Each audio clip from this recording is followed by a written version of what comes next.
Hey y'all, welcome back to my channel, and this is a sound off on the Real Housewives of Potomac. Okay, so season 9 so far has been pretty good. Y'all been doing y'all thing, Potomac. But this episode last night, it really didn't do it for me. It really didn't give us too much of nothing. There was a little couple moments here and there that we gonna get into. But yeah, this wasn't y'all best work. But anyways, let's get into it. So this OG scene that we get with Karen, Ashley, and Giselle. Yeah, I didn't really care too much about it. I don't really understand what they want from Karen. She's fighting a court case. This could be a really serious situation. I mean, it is a really serious situation. She's trying to avoid jail time. She's trying to avoid whatever bad that may come out of it. She's looking for the best. Everybody and their mama should know that when you have an open court case, you keep your mouth shut. You listen to whatever your lawyer says. And I guarantee you, your lawyer is going to tell you to shut up. Everybody knows this. So them constantly bringing it up and trying to trick Karen into speaking on it, I don't understand what that is for. And then people are like, oh, she's deflecting. Karen deflects. All you women deflect. Every single one of you deflect. Because you guys all have something that you don't want to talk about that's going on in your lives. Every single one of you.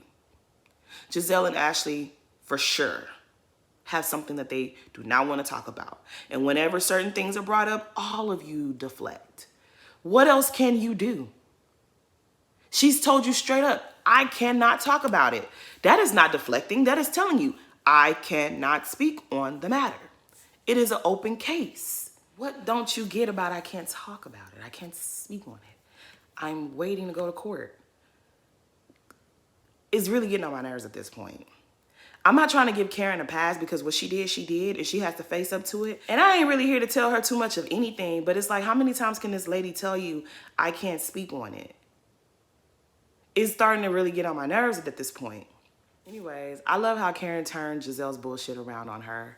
When she was like, I'm just here for you. She said, I'm here for you as well. You know, I heard about Jamal getting engaged. And Giselle, you are truly full of shit. Giselle was like, oh, I've known about this. Of course you knew, Giselle. Of course you knew. When you were pretending that you and Jamal were back together, you knew Jamal had somebody. You knew. That is the reason why season 5, when you guys went to Atlanta for your restaurant opening, you and your daughter stayed in a hotel because Jamal had a girlfriend and you knew all about it. Now, maybe your children didn't know, but you knew. You knew.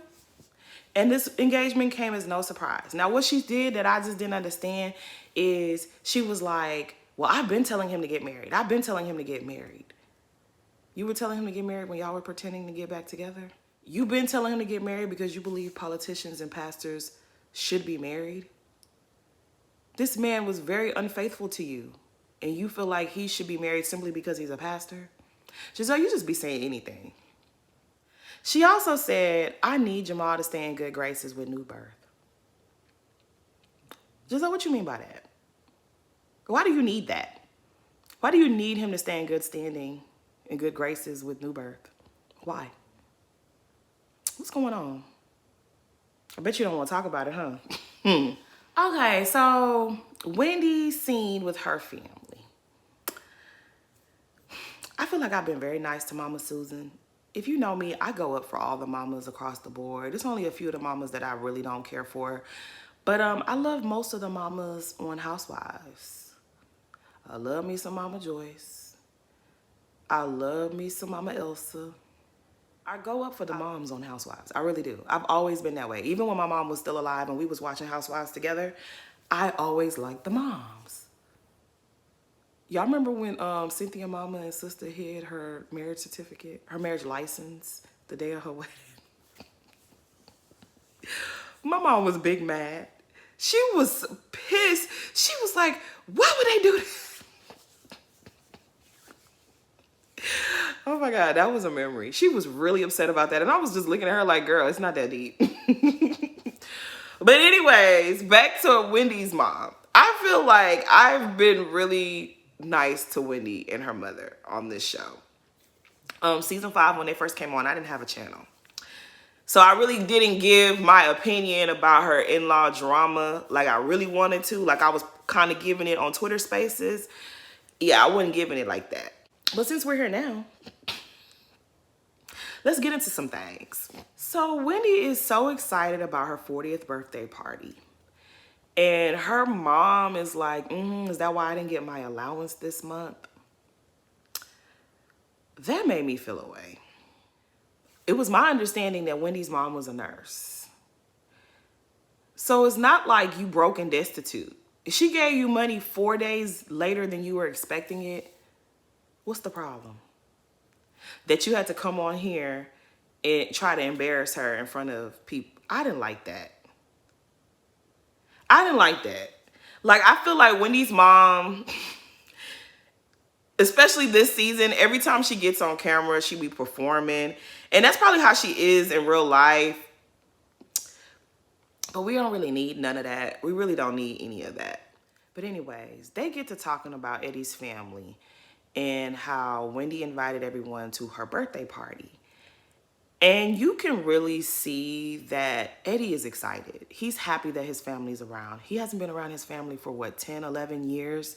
And his family is starting to come around and they're catching up on missed out time, you know? Like 10 years, 11 years, maybe even longer. We really don't even know. And Wendy's mom is there with the stank face and she makes the comment like, oh, I don't trust them. Because Wendy says that she's disappointed that everyone can't make it because they need babysitters for their kids and they only trust their parents to babysit the kids. So I think the siblings are going to come, but the parents are not going to come. And I didn't like Mama Susan's energy. I didn't like what she was saying at that table, and I just didn't like her energy. At the end of the day, I don't expect her to like Eddie's family. If you feel like they got something against your daughter or they were mistreating your daughter or they mistreated your grandkids and they didn't like your daughter to marry their son, you have every right to feel the way that you feel because that's your child. I'm not even trying to say Mama Susan wrong for having her feelings. She is entitled to that. But we're going to just say 10 years, right? For the past 10 years, Eddie has been married to your daughter and he hasn't had any relationship with his family. They are finally mending things and he's excited and he's happy. Can you for 2 seconds encourage and be supportive of that for your son-in-law? If you care about him and you want your daughter's marriage to be healthy and happy, why can't you just be supportive? You ain't got nothing nice to say, don't say nothing. That rubbed me wrong because you could see in Eddie's face, like we all know that Eddie loves himself some Wendy. We know he loves Wendy. For him to walk away from his whole family and be like, it's you and me, babe. We're going to do this thing called life. We're going to have our kids. We're going to build our own family. That's a good man, Savannah. Remember when Wendy was crying on the season 6 cast trip and she was like, he's such a good man. He's a good man, Savannah. And he's a good man. Why would you be sitting there with the stank energy? I didn't like that. In front of the grandkids. I was disappointed in Wendy's mom. And I really was. Because I just feel like that wasn't classy. That wasn't very motherly. You have had a front row seat to this young man who is like a son to you, a son-in-law. You've had a front row seat to seeing his heart be broken. Wendy said when he graduated from law school, his parents weren't there. When they have missed out on so much and it was their choice, but they're trying to mend things. Life is very fragile. Life is very precious. Let him have that. If you love him, if you care about him as a son-in-law, let him have that. Don't be sitting there with musty energy saying little snarky things. That wasn't right. It's almost like you don't want his family to come back around. I don't blame you for saying, I got my eye on them. I'm making sure they don't come around here and start no mess. For sure. I get that. Protect your child at all costs. But for you to be sitting there making those comments, like this man literally is happy that his family is coming around and you can't be supportive. You can't even just sit there and keep your mouth closed. Yeah, I didn't like that. I felt the way about that. I really, really did. And see, this is the thing. People always tell on themselves. When Wendy first came on the show, this was what, season 5. Wendy tried to feed us this BS that the reason why Eddie's family didn't like them was because her mom was a chief and Eddie's mom felt inadequate standing next to a chief. Like she felt some kind of way because Wendy's mom was a chief and she wasn't a chief. And I knew that was bogus then. I was looking at Wendy stupid. I was like, Wendy girl, I like you, but what are you talking about? That sounds like malarkey. Me personally, I've had a front row seat to these type of situations several times. So I knew off a rip, like, Wendy, what you talking about? You sound crazy as hell. Like, what you're saying doesn't make any lick of sense. Not even a little bit, okay? However, in last night's episode, when Mama Susan kept going on and on about her allowance and how it was 4 days late, and then even when they were praying over the kids, she was like, and one day you guys will be all sending me my allowance. It makes me feel, I've come to the conclusion that Mama Susan was more than likely making these type of remarks back in the day. When Eddie and Wendy were engaged or trying to get engaged or whatever the situation was, when they were getting together, Mama Susan was probably making these same type of comments. Like, I don't care who Wendy marries as long as he makes money and I get my monthly allowance. I guarantee you Mama Susan made similar comments. And it got back to Eddie's mother. When it got back to Eddie's mom, the comments that she probably was making, Eddie's mom said something to Eddie. Eddie said something to Wendy. Wendy took up for her mom and denied it and was like, no, my mom would never say that. My mom takes care of herself. My mom is a nurse. Of course I'm going to take care of my mom, but she didn't make those kind of comments. My mom would never say that. Defending her mom. Eddie, because he's a man, he can't be bothered. It's just too much back and forth for him. He lets his mom know that he's not interested in the old lady drama and the old lady beef and the old lady back and forth. And he wants to marry Wendy regardless. And the mom probably felt offended and was like, oh no, I'm not going to watch my son make a big mistake. I won't be a part of it. Eddie, feeling like he grown. Oh, you're not going to be a part of it? Well, I'm still marrying her. You guys can come or not come. The dad probably was like, oh, don't disrespect my wife. That's your mother. You need to respect her. And he feeling like, I'm grown. I deserve my respect. Married Wendy. Of course, Mama Susan is not going to let go of her child. You can let go of Eddie if you want to, but Mama Susan wasn't letting go of Wendy. And here you have it. 10 years later, Mama Susan, she right there with Eddie and Wendy. Wendy got her mama. Eddie don't got his or his daddy. And now everybody is starting to act like they got some sense and trying to bridge this gap and bring peace so that they could be a family again. And Wendy mama over there making comments. I guarantee you that's how that went down. If that wasn't exactly it, it was something in the neighborhood of that. I know what I be talking about. Trust me. I guarantee you Wendy's mama was making little careless remarks and it got back to Eddie's mom. And probably one of the messy aunties, you know, the African aunties is not really your aunties, but they know your mama and they know that person mama and they know everybody else's mama. Yeah, she went back and told it to somebody, and by the time it got back to Eddie's mom was like, oh, I'm not going to watch my son make a big mistake with his life. He's not going to be working his whole life for that lady and her daughter. Absolutely not. I won't be a part of that. I bet you that's what happened. And then when it becomes a big blow up mess, nobody wants to own what they said or did. Nobody wants to. Mama Susan don't want to own what she said or did. Wendy don't want to own. She probably was making her little remarks. The siblings was probably making their remarks, and it just became a big old mess. I guarantee you that's how that went down. And men usually don't like to be involved in all of that bickering back and forth. He just wanted to marry the lady he loved. That's it. And he married her. And he walked away from his family. And I don't think he regrets walking away from his family, but he's missing his family. He's been missing his family.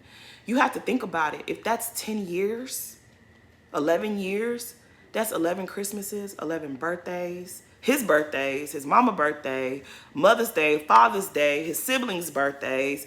Like, he's missed out on a lot of family. He's been watching Wendy enjoy hers, and he doesn't have his own. And as a mother, Mama Susan should not be making these type of remarks. she should be like, I'm really happy that you're getting your family. Because life is short. Life is precious. Like, she shouldn't have nothing to say. I don't trust those people. Y'all been apart for a very long time. It's gonna take a while for things to just come together. But they're trying to make an effort. Let Eddie have this. If it don't work out, it don't work out. But let him have this. If something were to happen to one of his family members and he miss out on that, you don't think that's gonna take a toll on his marriage to your child? I don't know. I'm disappointed in Mama Susan, girl. I hope this is I don't want to see no more of this. I really don't. I don't want to see no more of this. Wendy, you need to talk to your mama, girl. You need to tell your mama to act better when she get on camera. Okay, she can have these conversations when it's just you and her. But in front of the grandchildren, in front of Eddie, that was not cool. It really wasn't. Y'all got too much brains at that table for that type of conversation to have taken place on television. That was not okay. But anyways. And Mama Susan, you got a son. Your son is sitting there watching all of this. Be careful, Auntie. Be careful. This is not okay. Why are we getting mamas together? Miss Sheila, it's your turn. I cannot believe I'm about to give Ashley some support. This changes nothing. I still don't like you, Ashley. I just want that to be clear. I do not like Ashley Darby. But I'm never going to sit up here and tell lies, okay? I'm not going to be fake. That's just not me. We get this scene with Ashley and Sheila. And apparently Miss Sheila's not doing too good. She's starting to have heart issues, and we don't like that, okay? I don't care how raggedy your mama is. I want your mama to be okay, okay? I want everybody's mama to be fine. I want everybody to be healthy, okay? But I don't really have a lot of sympathy for Sheila working 12-hour shifts, okay? When we were introduced to Ashley and Sheila season 1, Ashley was like giving her mother all the support, okay? Now, we didn't know all the tea, but we know she was taking care of her mom. By the time we made our way to season 3, y'all was there. Some of y'all was there. What happened? Michael Darby said he was no longer going to pay bills for Miss Sheila if her no good unemployed boyfriend was living in the house. And as much as we don't like Michael Darby over here on this channel, Michael Darby was not wrong. He said, I'm going to pay your bills and I'm going to pay your mama bills, but I'm not going to pay your mama bills so that this unemployed man could lay up in the house that I pay bills at. I'm not doing that. And the mom was she was so ridiculous. Sheila was being irrational. You literally had it made. You weren't working. You didn't have to do nothing. Your daughter's husband was paying all of your bills. His only condition was, I'm going to pay bills for you and your children. I'm not paying bills for no grown-ass man who doesn't want to work. And she was like, okay. She moved herself and her other children into a hotel room with this man that does nothing for you. He does nothing for you. That season, we also learned that Sheila left Ashley with her grandparents so that she could go live in a tent with this man. So you abandon your child to go be with this man. And he's of no benefit. He's of no use to you. We also learned that at some point you guys were all living under the same roof and he was terrible to Ashley. He treated her badly. Ashley finds a way to get this rich man to marry her. He takes her into a better situation and puts you in a better situation. And you fumbled all of that because you wanted to lay up under this no good ass man. I don't feel bad for Sheila. Sheila has made her bed and she continues to want to lay in this bed. Because at any moment, if she chooses to leave this man alone, her daughter is going to step up and take care of her. She wants this life. So it was a lady on Twitter saying something like, oh, Ashley, where's all your money going to? It's going to her household. It's going to the household where she and her children dwell. It's not going to take care of a grown man who don't want to work. A grown man who is also not even a nice person to her. I be damned. I will be damned. If I was Ashley, You can come to my house anytime you want to rest your ankles, get you a nice meal, drink you some water, have a cocktail. You do whatever you want to. But when I tell you I wouldn't send a pack of water to Sheila's house for that unemployed man to drink one sip of. It is not Ashley's responsibility to take care of her mama boyfriend. All them conversations that y'all used to have, you was talking about Chris so bad, and your mama over there taking care of an unemployed man. You tried it, taking care of an unemployed man with the money you give to her. But you had all this mouth in the world for Candace. Now, I don't expect you to cuss your mama out. Don't do that, because that's how you block your blessings. But come on. You had all this conversation, all this mouth for Candace and Chris and for everybody else. When Ashley first came on Potomac, baby, well, it was season 1. But, you know, she joined the ladies a little bit later on in the season because she didn't really know them. When she first came on the scene, baby, Ashley was popping her shit because Ashley felt like she had found the game, okay? She had the cheat code to life. She married an unattractive rich man, and she had it made. Remember, she wanted to mentor Raven, and Karen was like, get away from my baby. She don't need your mentor. Y'all remember season 1 was a Kiki? Season 1, Ashley called herself wanting to mentor Karen's daughter, Raven, and Karen was like, no, stay away from my baby. You can't teach her nothing. My baby ain't gonna be like you. Ashley really thought she had it made, and that funny looking man played her. But one thing he was not wrong about is he's like, I'm not paying no bills for no bum. I'm not paying no bills for no grown ass man. It's not like, I could see if he was a good step parent to Ashley and he treated her nicely. That would be a different situation. He wasn't nice to Ashley. He had your mama living in a tent. He come back around and just lay up. He done messed up everything. There's no schmeat in the world that is that good. Ashley's mom must be suffering from the worst case of low self-esteem.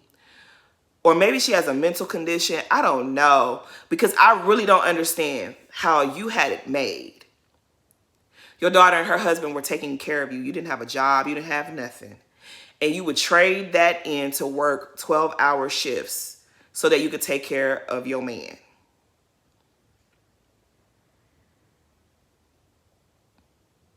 That's the type of man you literally, my auntie say, them type of dudes, them type of situations, you get on your knees and pray to God to remove you from that. That's what you do. Because that doesn't make any kind of sense in the world. That man had you homeless more than one time. And you keep letting him come back to mess up your life? You let a man drag you down to the down? There's no meat that's good enough in this world for that. It's just not. It doesn't exist. It doesn't. It's only an illusion. There's no way that meat is that good. I'm sorry, but Sheila is a cautionary pick-me-tale. I'm so serious. You can't never let no man drag you down like that, man. Ugh. That's something else. Okay, so this event that Jazzy's having for her boyfriend, it's really nice. It's cute. I like it. I was here for it. I really was. Everybody looked cute, I guess. Some of them. Let me not say everybody. Do not be shady. Everybody looked okay. Jazzy's boyfriend, he's not ready for TV. He's not ready for TV. Jazzy's just so put together and polished and just knows the right things to say and just so, you know, and then her boyfriend was,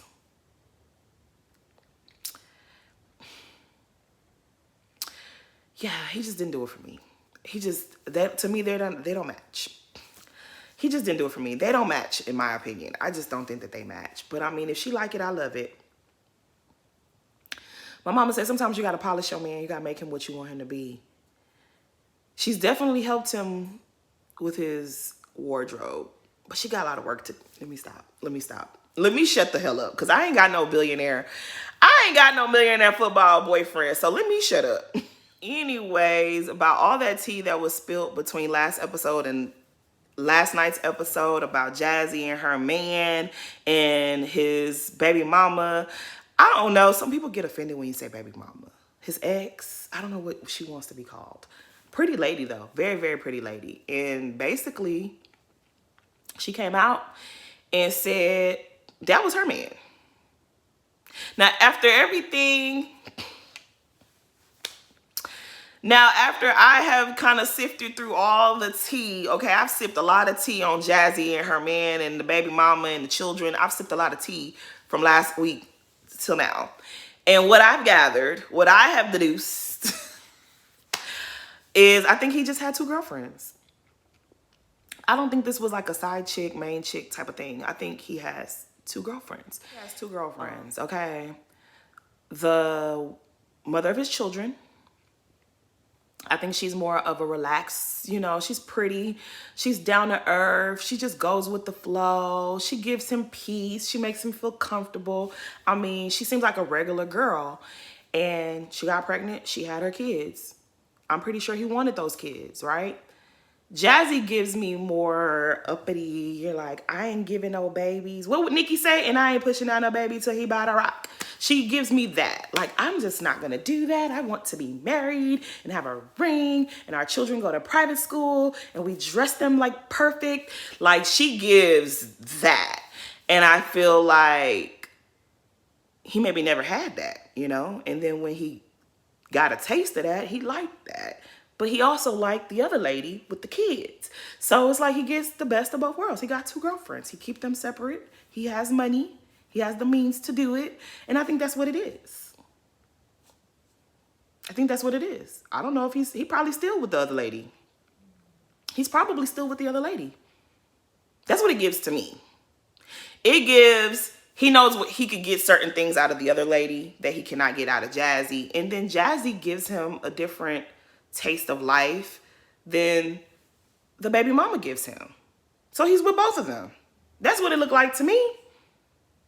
Because Jazzy is very well spoken. She's real mannered. She's one of those women you could take her anywhere. You put her on your arm and you can get into any room, and wherever you lack, she's right there and she can pick up the pieces, and she can get some business deals signed. She's that type of girl. She's that girl. And then the baby mama, she's the girl that holds down the house. She take care of the kids. And when you want to just feel like a normal guy, she got you. When you want to feel like a star, you got Jazzy. That's what I think is happening here. He's with both of these ladies. Because, let me not be messy. I don't know. That's what it looks like to me. And I think Jazzy is delusional, thinking that, he was never in a real relationship until he met me. I definitely think you've given him something he's never had before. But baby girl, he was definitely with that other lady. That was his girlfriend. He made those children out of love. He loved that lady. He loved that lady. He might love you too. I think he loved both of y'all. Y'all both have what the other doesn't. And so together, he has the best of both worlds.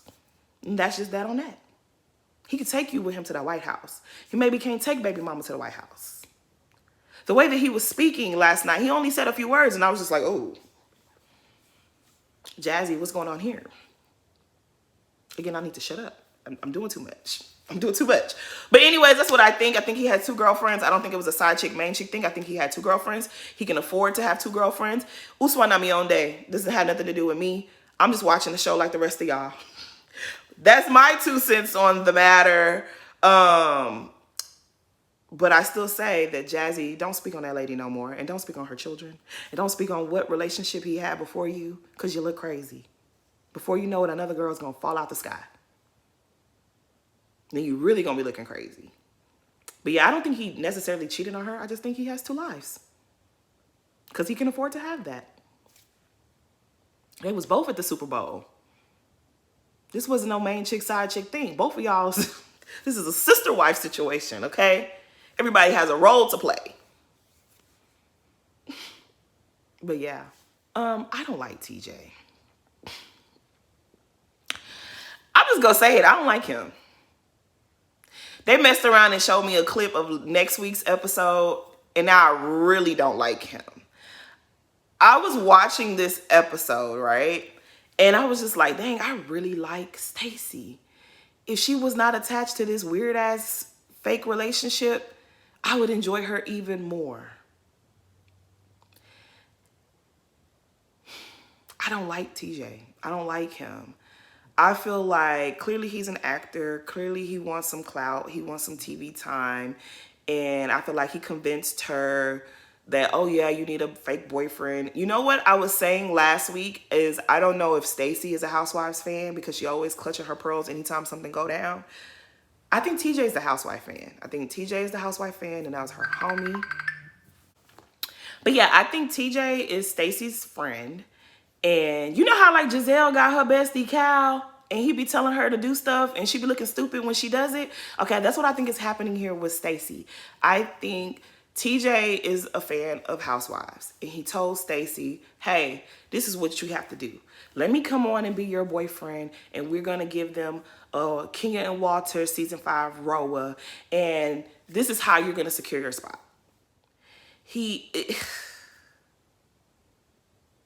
I don't know. I don't like it. The scene that they did where she was like, I want to give you a massage or something like that, she said. And he was just like, he's playing in your face. Like, if I had to guess, my theory is that TJ is a Housewife fan and he put Stacey up to this fake relationship nonsense to, I guess, not have to talk so much about her divorce and her husband and whatever else she got going on because he also wants to be seen. He wants to be on television and he's playing you for stupid. The way that he keeps playing, like the way that he's playing in her face is pissing me off. I don't like it. Clearly you don't like women. You damn sure don't like this woman. Y'all are best friends and y'all playing in our face. But if you're going to play like y'all or whatever, you could have gone another route. You embarrassing her constantly and letting her know over and over that you don't want to sleep with her and you don't want her to touch you. Why? That's where I don't get that part. I don't get that part at all. If y'all were going to be a fake couple, then be a fake couple. Or don't be a fake couple. Why she couldn't just bring you on as her homie? TJ and Stacey literally could have come on the show as close friends. And then let us, the viewers, speculate as to what kind of friendship y'all got. Let the other ladies speculate as to what kind of friendship y'all got. Stacey did not need to come on here talking about I'm in love with someone, but we haven't had sex in over a year, and he doesn't want to sleep with anyone because he's a devout Christian. You ain't have to come on here with all of that. I would enjoy her so much more if he was not a part of her storyline. I don't like him. I don't like him. And in that preview, when he spoke to her really harshly at the table, send him on his way. That's not even your friend to be talking to you like that. I don't like him. He's a user. You know who he reminds me of? He reminds me of Mike Hill. That's who he reminds me of. Mike Hill. He has an agenda. Y'all know how Mike came on this show pretending to be in love with Cynthia, but really he just wanted to sell his book. This dude just wants to further along his acting career. And we do not need him here. Good day, sir. Bye. Can I just say that Giselle definitely got a good talking to before they started filming season 9. Now, a lot of people are saying Giselle's just being nice because she don't want to lose her job like Robin did. Yeah. They're like, oh, well, Candace isn't there, so she doesn't have to be on guard. No, baby, Giselle definitely got a good talking to, okay? And this is not from production. This came from the network, okay? The big suits, the big bosses, okay? The people that can really make you not be around no more, okay? The powers that be sent a message, whether they spoke to Giselle directly or they sent someone to talk to her. But somebody got in that behind of hers and let her know, look, this icing people out nonsense is going to stop. They told her about herself. Whatever they said to her, it stuck. Because when I say that Giselle needs to change her name to Resolve, they argue for a split second and Giselle's like, okay, how are we going to fix this? When I say Giselle been on her best behavior, and my thing is, y'all should have had this conversation with Giselle a long time ago. I should have had this conversation with Giselle. Y'all should have been had this conversation with Giselle.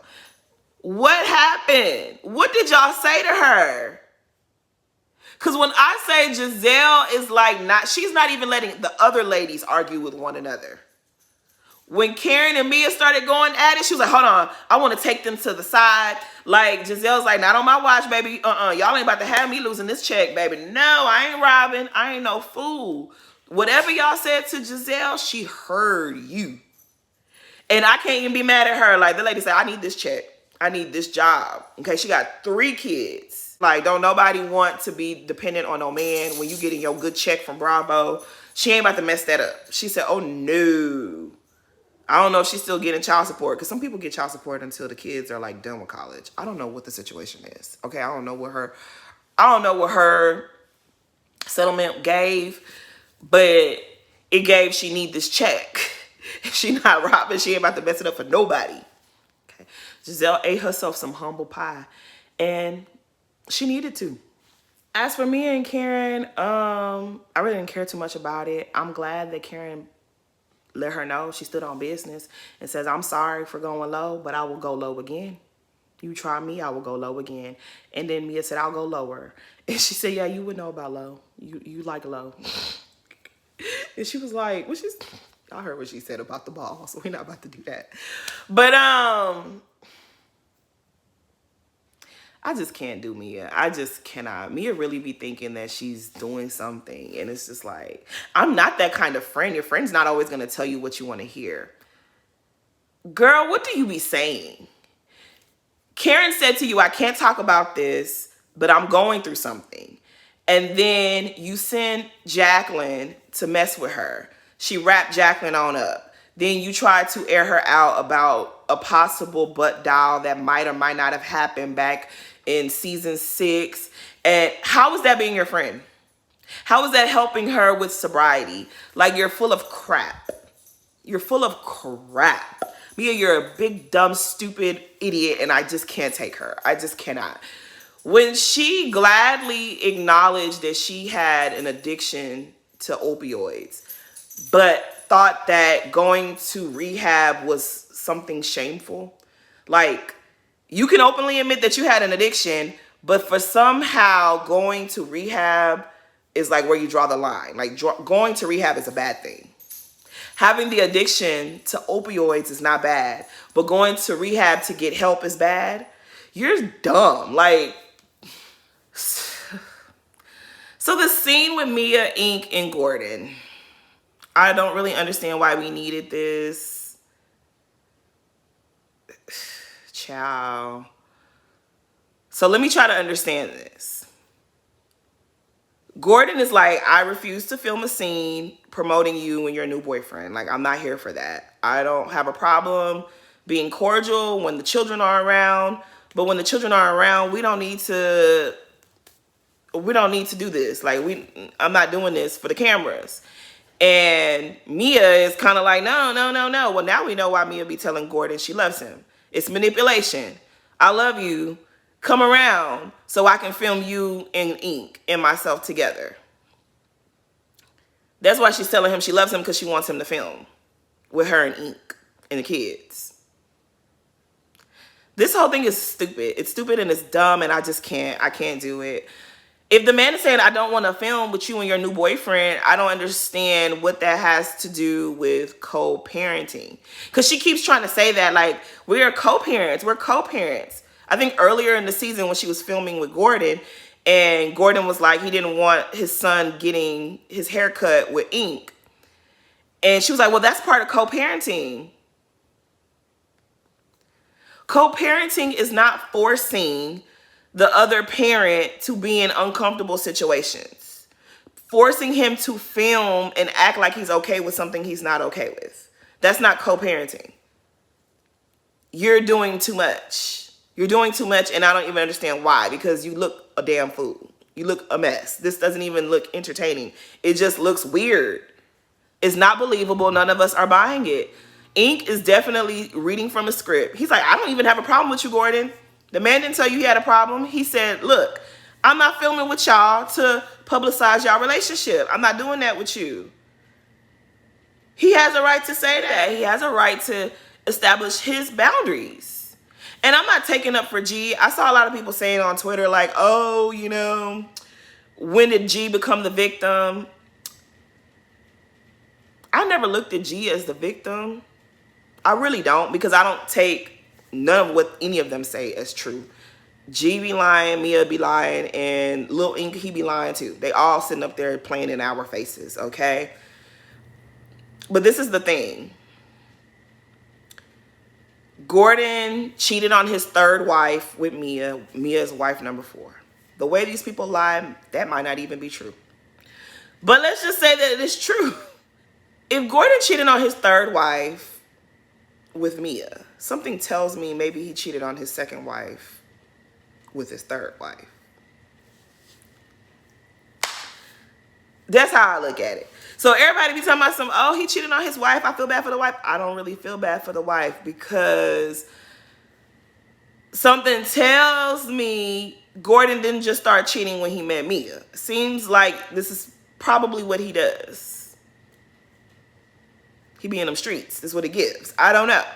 Not that any of that even matters, because we don't know the third wife. But at the end of the day, it's like, I don't care what Gordon and Mia did or didn't do. It doesn't even matter to me. If the man says he don't want to be on TV publicizing your new relationship with this guy, you might want to leave him alone.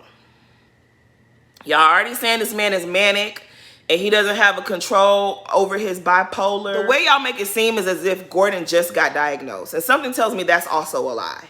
If Gordon truly is bipolar, I believe he's been living with this condition and he's been taking care of it.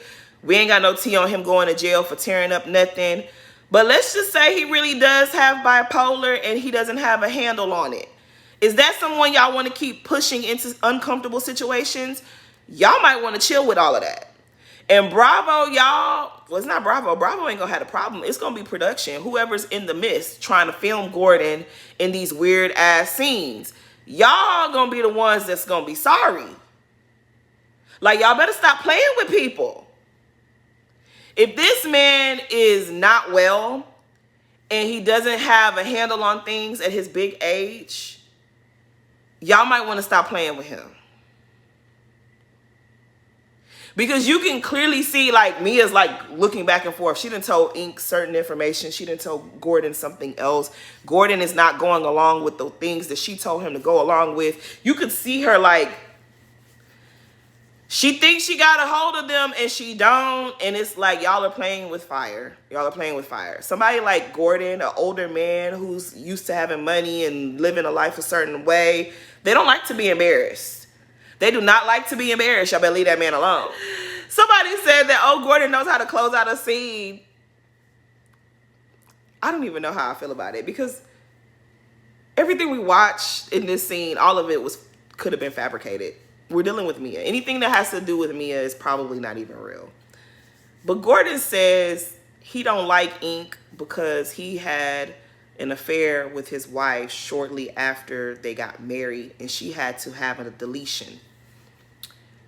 Now, Gordon, I felt like he was making sense the entire time until you said that dumbass shit. If your wife got pregnant and she didn't know if the baby was yours or Ink's, that's something to feel a way about. But you said it as if Mia didn't make a decision to sleep with you and to sleep with Ink. She knew she was recently married. Why would she sleep with someone who wasn't her husband? Unprotected. That was a decision that Mia made. He was like, yeah, she had to have a deletion, as if this was something that happened to her. This was something that she did. This is something that she partook in. At the end of the day, if Mia got pregnant by Ink and had a deletion, Mia participated in that. That's not something that just happened to her. He didn't tap her on the shoulder and boom, she's pregnant. She had sex with that man and got pregnant. When she decided to have a deletion, that was her choice. Like, you sit up here and talk about Mia too long, you start to become dumb like her. Like, I can feel my head getting numb. Like, I I just don't have too much more for Mia. I just can't with them and their shenanigans. All of them are liars. All of them are liars. Ink's a liar. Gordon's a liar. Mia is the big boss liar. Okay, Jacqueline's a liar. All of these people are liars. They're all liars. And these are not even entertaining lies.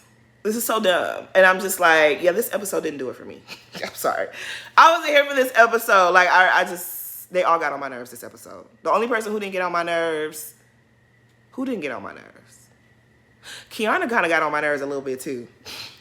Because when she came and said that stuff to Mia about her boyfriend being a drug dealer, it was like, Kiana, you should have set the record straight when she said it. I was so confused. I was like, Kiana, you checking her now? You know what that gave? Kiana, girl, I hope you... Girl, Kiana, I don't know, sis. It gave that she went home and told her new man, like, this is what that stupid girl said. And he probably got on her, like, you didn't correct her in the moment. You didn't let it be clear that I am not a drug dealer. So now when she came to this event, she had to check Mia again and be like, for the record, my man is not a drug dealer. That was so awkward and weird. I was just like, okay. So who didn't get on my nerves this episode?